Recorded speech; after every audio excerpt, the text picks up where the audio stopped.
जिस मां ने 20 साल पहले अपने बच्चों को अनाथालय की दहलीज पर लावारिस छोड़ दिया था, आज उसी का बेटा शहर का सबसे बड़ा आईपीएस ऑफिसर बनकर लौटा है।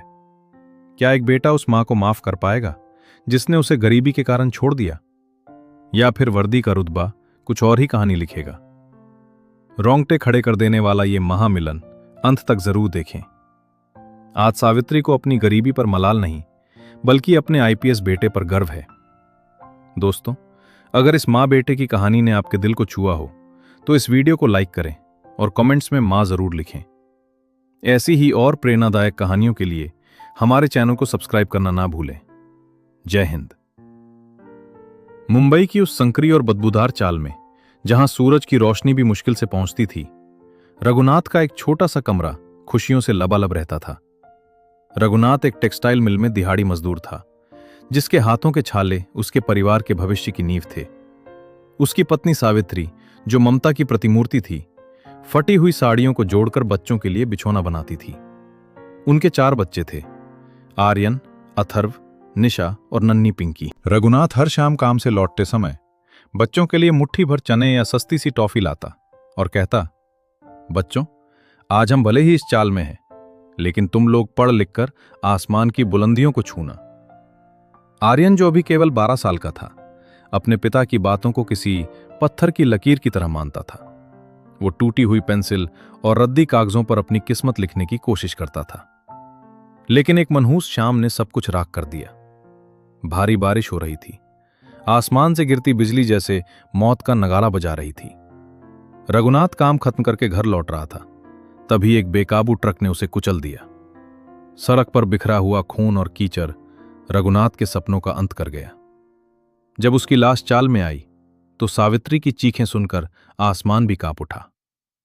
रघुनाथ के जाने के बाद घर की चूल्हा जलना बंद हो गया। सावित्री ने हिम्मत जुटाई और 4 घरों में बर्तन मांजने का काम शुरू किया। लेकिन मुंबई जैसे शहर में उस मामूली कमाई से 4 बच्चों का पेट भरना नामुमकिन था। भूख ने धीरे धीरे उन मासूम चेहरों की चमक छीन ली।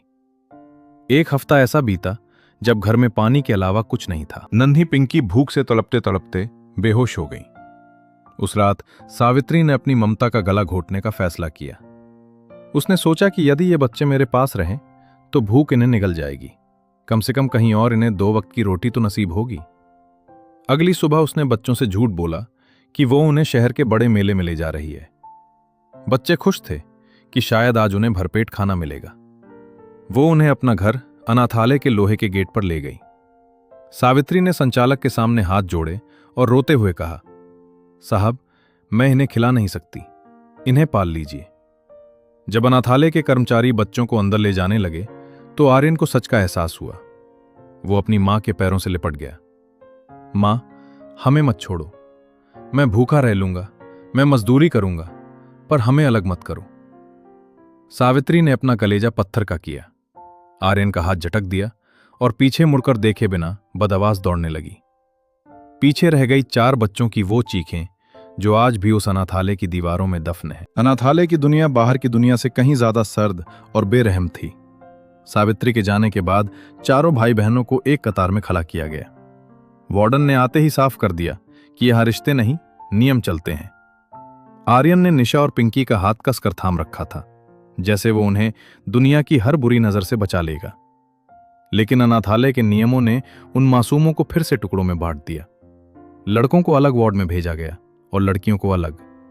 आर्यन सलाखों के पीछे से अपनी छोटी बहनों को ले जाते हुए देखता रहा और कुछ नहीं कर सका। उस रात आर्यन सोया नहीं।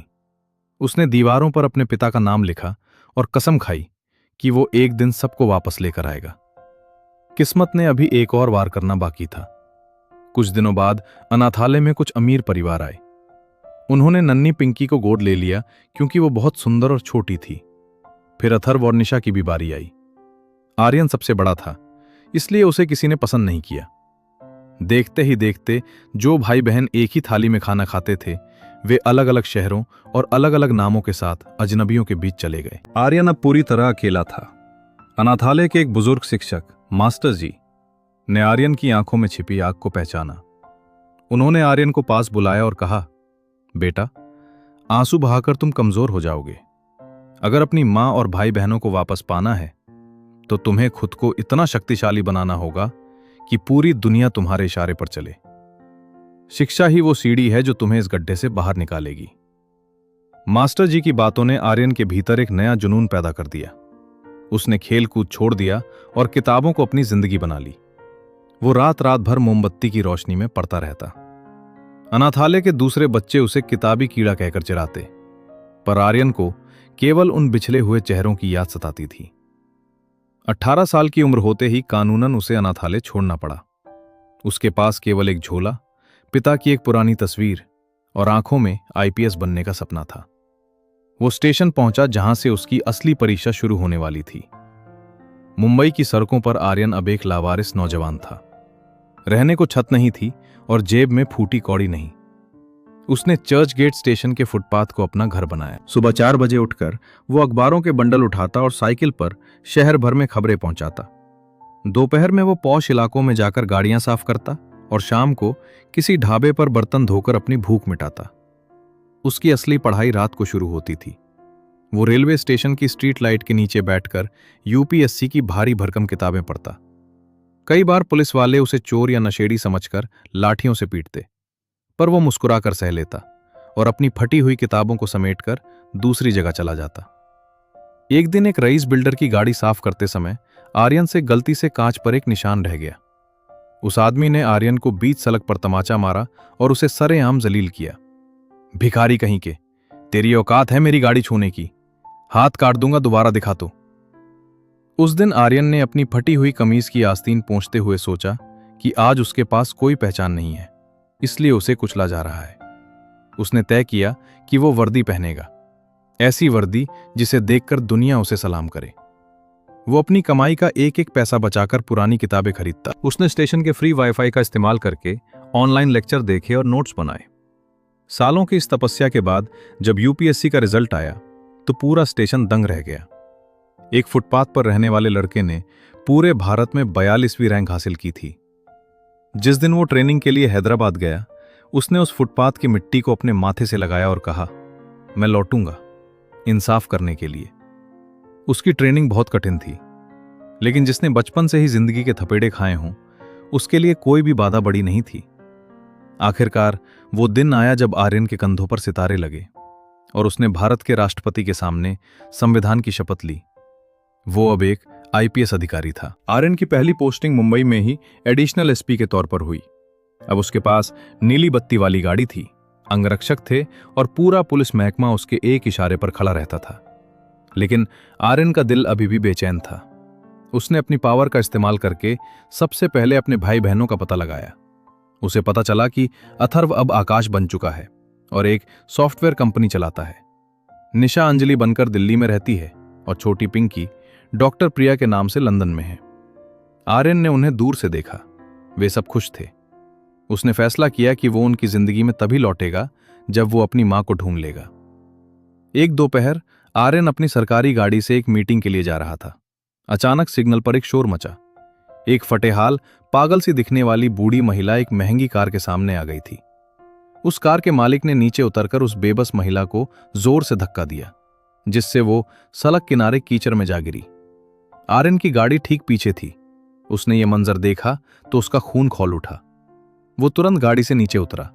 उसकी वर्दी देखकर भीड़ छट गई। वह उस महिला के पास पहुंचा जो जमीन पर पड़ी सिसक रही थी और कह रही थी, मेरा बेटा आर्यन आएगा, वो खाना लाएगा। आर्यन के पैरों तले जमीन खिसक गई। उसने उस महिला का गंदा और झुर्रियों भरा चेहरा अपने हाथों में लिया। वो कोई और नहीं, उसकी मां सावित्री थी। बरसों की जुदाई और दर दर की ठोकरों ने उसे मानसिक रूप से तोड़ दिया था।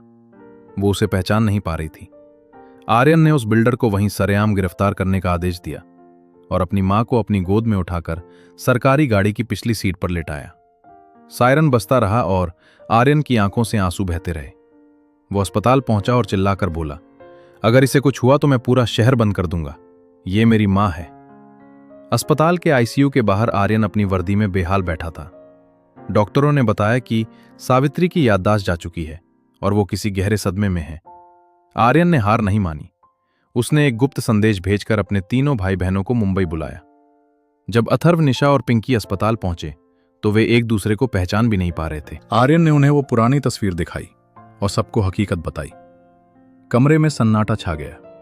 सालों का गुस्सा, शिकवा और दर्द आंखों के जरिए बाहर आने लगा। चारों भाई बहन एक दूसरे के गले लगकर फूट फूट कर रोए। आर्यन उन्हें मां के पास ले गया। डॉक्टरों ने कहा था कि शायद अपनों का स्पर्श कोई चमत्कार कर दे। चारों ने सावित्री का हाथ पकड़ा। निशा ने उसके सिर पर हाथ फेरा और पिंकी ने उसका चेहरा चूमा। आर्यन ने धीरे से कहा, मां, देखो हम सब आ गए। अब हमें कोई मेला अलग नहीं करेगा। सावित्री की पलकें झपकी। उसने धीरे से आंखें खोली। पहले उसे लगा कि वो कोई सपना देख रही है, लेकिन जब उसने आर्यन की वर्दी और उसके चेहरे पर वही बचपन वाली तिल देखी तो उसकी आंखों में चमक लौट आई। उसने कांपती आवाज में कहा, आर्यन, मेरे बच्चे। वो मिलन इतना भावुक था कि अस्पताल का स्टाफ भी रोने लगा। सावित्री की याददाश्त पूरी तरह तो नहीं लौटी, लेकिन उसे यह एहसास हो गया कि उसके बच्चे सुरक्षित हैं और उसका बेटा अब एक बड़ा अफसर है। आर्यन ने उसी वक्त फैसला किया कि वो उन सब लोगों को सजा देगा जिन्होंने उसकी मां के साथ बुरा व्यवहार किया था। उसने उस बिल्डर को जेल भेजा जिसने मां को धक्का दिया था, और उसे मजबूर किया कि वो उन सभी अनाथालयों में दान दे जहां से आर्यन जैसे बच्चे निकलते हैं। आर्यन ने साबित कर दिया कि एक मां का त्याग कभी बेकार नहीं जाता। कहानी का अंतिम पड़ाव एक भव्य समारोह के साथ शुरू हुआ।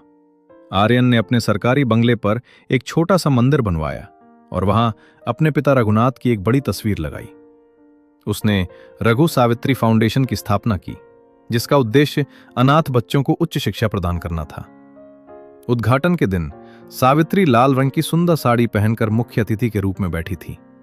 उसके चारों ओर उसके सफल बच्चे, एक आईपीएस अधिकारी, एक इंजीनियर, एक डॉक्टर और एक सुखी परिवार वाली बेटी खड़े थे।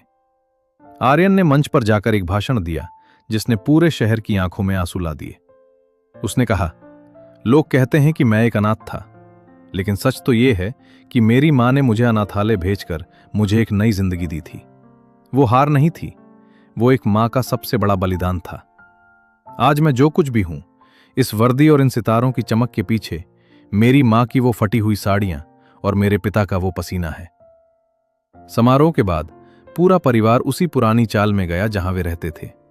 वहां के लोगों ने उनका स्वागत फूलों से किया। आर्यन ने उस कमरे को फिर से खरीदा और उसे एक लाइब्रेरी में बदल दिया ताकि वहां का हर बच्चा पढ़ सके। आज सावित्री अपने पोते पोतियों के साथ खेलती है।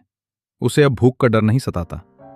आर्यन जब भी ड्यूटी से घर लौटता है, वो सबसे पहले अपनी मां के पैर छूता है और सावित्री गर्व से उसकी वर्दी को निहारती है।